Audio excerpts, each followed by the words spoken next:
You're Sicilian, huh? Sicilian. What starts as an offbeat anecdote about eggplants transforms into one of cinema's most gripping and unforgettable confrontations. In True Romance, Quentin Tarantino's writing and Tony Scott's direction come together in a darkly comedic and tension-filled scene that's both brutal and mesmerizing. 'Cause you're part eggplant.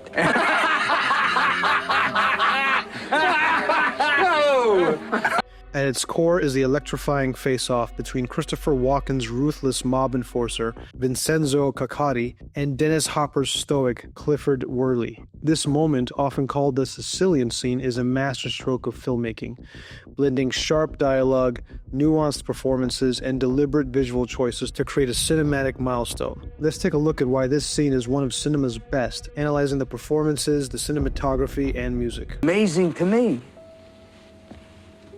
to think that to this day, hundreds of years later, that Sicilians...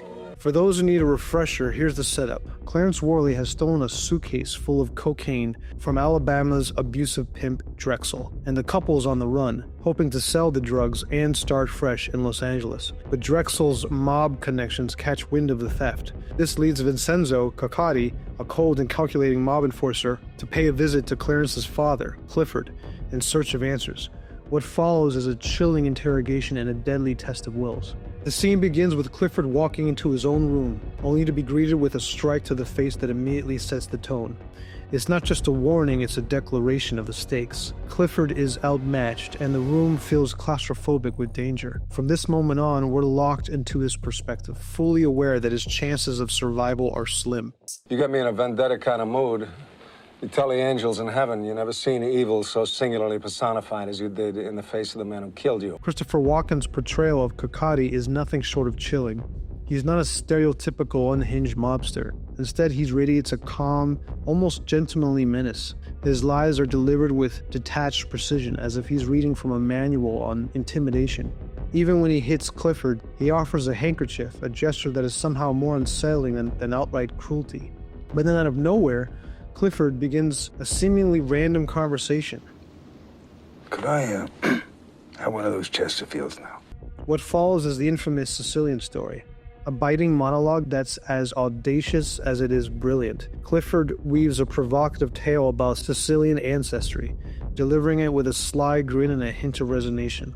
The story is loaded with racial tension and delivered with deliberate precision. Hopper's delivery is magnetic. He knows exactly what he's doing, and so do we. The verbal grenade is not just his final act of defiance meant to hurt Caccari's pride, it's also a way to prevent his inevitable torture by pushing Caccari to kill him right away. That Sicilians still carry that gene. Now this... Caccari's reaction to the story is fascinating. At first, he laughs, a genuine, almost appreciative laugh that feels like an acknowledgement of Clifford's nerve. But beneath the laughter is a storm brewing. Caccari's pride has been wounded, and his calm veneer cracks. When he finally pulls the trigger, it's not just business, it's personal. His line, "I haven't killed anybody since 1984, lands like a chilling punctuation mark, revealing that Clifford's words cut deeper than any physical resistance could. The power dynamics in this scene are subtle, but powerfully illustrated, even in small details like in Clifford's decision to ask for a cigarette. You got a match? Oh, wait, no, don't bother, I got one. At first, he declines the offer, but as the scene unfolds, he changes his mind. The simple act is layered with meaning.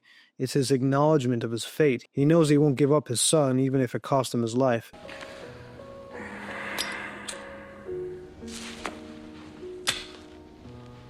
By the end, it's Clifford who holds a cigarette. Though Clifford loses his life, he denies Caccari the information he seeks and exits on his own terms. The camera work in this scene is equally masterful. The tight, almost suffocating close-ups pull us into the character's emotions. Every flicker of Clifford's defiance and every cold calculation behind Caccari's eyes are laid bare. The framing heightens the tension, making it impossible to look away from their escalating power struggle. The scene also unfolds in a dimly lit room, with Caccari and Clifford shrouded in shadows.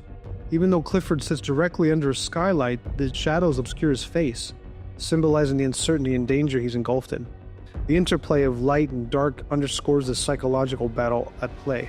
Both men are concealing something: Kirkcaldy's deadly intentions and Clifford's quiet resistance. The atmosphere is suffocating, amplifying the dread. 'Cause you're